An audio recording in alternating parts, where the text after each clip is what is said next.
المؤمنين يخادعون الله والذين آمنوا وما يخدعون إلا أنفسهم وما يشعرون في قلوبهم مرض فزادهم الله مرضا ولهم عذاب أليم بما كانوا يكذبون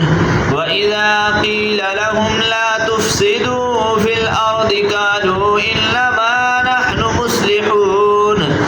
ألا إنهم هم المفسدون ولكن لا يشعرون وإذا قيل لهم آمنوا كما آمن الناس قالوا أنؤمن كما آمن السفهاء ألا إنهم هم السفهاء ولكن لا يعلمون وإذا لقوا الذين آمنوا قالوا آمنا وإذا خلوا إلى شياطينهم قالوا إن معكم إنما نحن مستهزئون الله يستهزئ بهم ويمدهم في طغيانهم يعمهون أولئك الذين اشتروا الضلالة بالهدى فما ربحت تجارتهم وما كانوا مهتدين مثلهم كمثل الذي استوقد نارا فلما أضاءت ما حوله ذهب الله بنورهم وتركهم في ظلمات لا يبصرون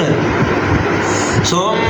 بكم عمي فهم لا يرجعون أو كصيب من السماء فيه ظلمات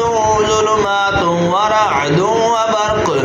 يجعلون أصابعهم في آذانهم من الصواعق حذر الموت والله محيط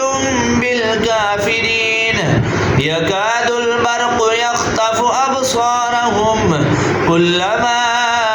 أضاء لهم مشوا فيه وإذا أظلم عليهم قاموا ولو شاء الله لذهب